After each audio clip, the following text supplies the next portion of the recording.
I'm just going to read the prologue from the game's title screen. Step into the shadows of the Hell House. You've arrived back here at Transylvania on business to destroy forever the curse of the evil Count Dracula.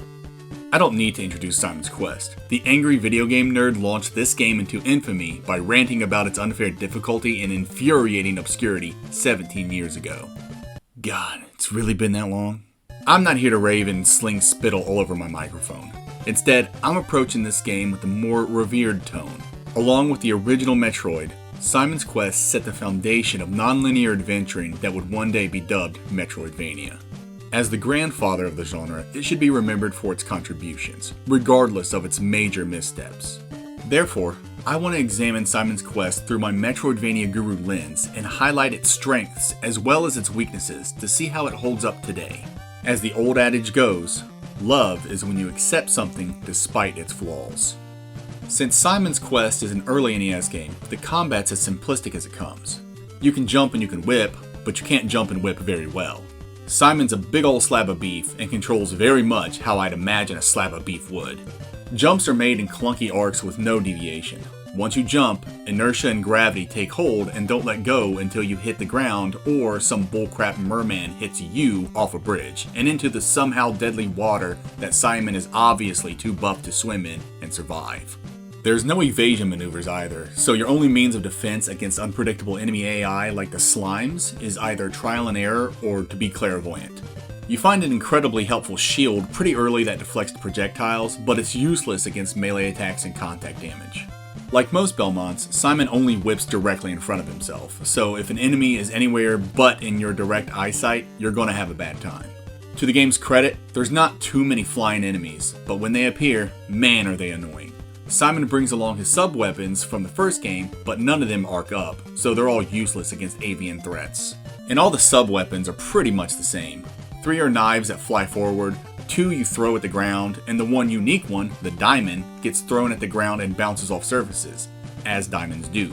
That really is the extent of the game's combat. There are no abilities. Simon never learns to double jump or air dash or upgrade his missiles or shift into a morph ball or nothing. His whip upgrades throughout the adventure, but it only increases in damage and does nothing to recontextualize the world. At no point in Simon's Quest are you ability gated, but that doesn't mean you won't be stopped in your tracks at certain points. Throughout your journey, you'll find all kinds of trinkets and key items to help you progress in gathering Dracula's body parts, such as gems that do things like making invisible blocks visible or summoning tornadoes to phase you through a wall. Most items can be purchased with hearts you collect from fallen enemies. I love a healthy economy in a Metroidvania, but the way your hearts reset after you run out of lives is such a buzzkill. And with one-hit kills all over the place due to troll-level enemy placement over death pits, it's easy to lose a lot of progress in seconds if you're not careful. If everything wasn't so expensive, it wouldn't be so bad. And why are all the merchants hiding from you? Don't they want to sell you their stuff? It's so weird. Anyway, retaining the hearts to purchase these trinkets isn't the real problem. The real problem is it's impossible to know what the items do because the game's so poorly translated. NPCs spout out so much unintelligible nonsense that the game quickly garnered notoriety. So much so that Nintendo Power ran damage control for Konami by telling readers, don't believe everything you hear because a few pranksters lurk about. I don't know, Nintendo, I'm pretty excited about this graveyard duck. Almost none of the NPC's dialogue is helpful. It's either something bonkers about how Laurel enhances soup's aroma, or something stupid like some dude begging you to take his daughter. In fact, there's an entire town of thirsty women throwing themselves at Simon. The whole thing is just bizarre, but in a hilarious way. Exploration's pretty basic but effective. You roam around the world, stomping about and slaying monsters until you find a hell house or mansion. You go inside, find Dracula's body part at the end, and turn around and leave. It's all rather anticlimactic. Mansions are littered with monsters and dead ends, but they're easy enough to navigate except for the occasional trap that drops you through the seemingly solid floors. Those were easily the most annoying things in the game. It wasn't uncommon to be frustrated by the time you got to Dracula's body part. Nothing like a good old boss fight to blow off some steam. There's no bosses in this game, aside from Drac. You simply chuck an oak stake into an orb and get your prize. There are a couple of mansions that have quote-unquote bosses, but you can avoid the fight entirely by running underneath them.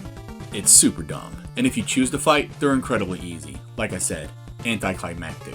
And that's basically the game. Stomp around the interconnected map, struggle to understand indecipherable gibberish, backtrack and backtrack some more, Rub items against things hoping something sticks, raid mansions to process Drac's body parts, then head to Castlevania and light that shiz on fire. The fire summons Drac for some reason, so of course the answer to defeating him is more fire. Look, nothing else in this game's made sense up to this point, so why should it start making sense now? With the Dark Lord finally vanquished, Simon visits the vampire's grave one last time before he, too, succumbs to the same fate. At least, that's what happened in my playthrough. Apparently, Simon's Quest has multiple endings based on how fast you beat the game. And by how fast, it means how many day and night cycles have passed. Ah yes, the infamous day and night cycles of Simon's Quest. They're every bit as obnoxious as everyone says they are. If 8 or more cycles pass, Simon dies in the end. But if you beat the game in 7 cycles or less, it shows Simon in a bikini. Also, he lives, so that's cool. There's not a whole lot to say about this game's narrative. Not only is most of the dialogue straight up dookie, but it's just a game-long fetch quest. Simon's cursed, and the only way to excise the curse is to find Drac's remains and burn it. Simple and sweet. The atmosphere isn't much to write home about either. Enemies are uninspired for a Castlevania game. Skeletons, knights, slimes, jaguars, spiders. Harpies and Medusas, objectively the most annoying enemies in all of Castlevania, make an appearance because of course they do. The environments are bland and copy-pasted with palette swaps here and there. However, I'd be remiss in not mentioning the music.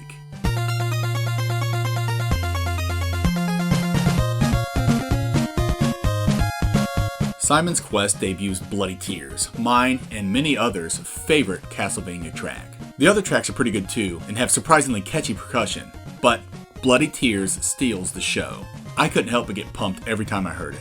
This track is chiptune royalty, and we have Simon's Quest to thank for it. Is there anything else Simon's Quest does that deserves praise? It's probably one of the first games that rewards you for paying attention to your environment.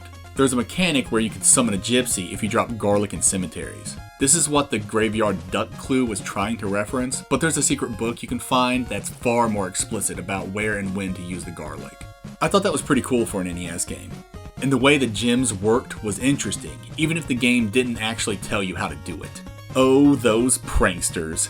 No matter how long I hit my head against Deborah Cliff, it never made a hole. You sure got me good, you pranksters. So, is Simon's Quest a game worth playing today? No, not even a little. It's slow, its awful translation makes it impossible to complete without a wiki, and overcoming its more often than not unfair challenge leads to a lot of cheap deaths and boring grinding just to be paid off with an anticlimactic ending. If not for its lackluster localization, I really think Simon's Quest could have been one of the greats. I really do. But as it stands, I can't justify playing it nowadays with so many better options available. Though it should be lauded for its early contributions to the genre, Simon's Quest is best served as a footnote in the annals of Metroidvania history. Unless you're either a hardcore Castlevania fanatic or some weirdo who just wanted to finally beat it to get it out of his backlog, Simon's Quest might be a business trip you can afford to skip. Get it? Business trip? Because the prologue said you arrived back at Transylvania on business? Man, it's not funny if I have to explain it. Why'd they describe the game like that anyway? Were they trying to make it sound like a movie or something? Why am I still talking about this? It's a tagline from a 20-something-year-old game.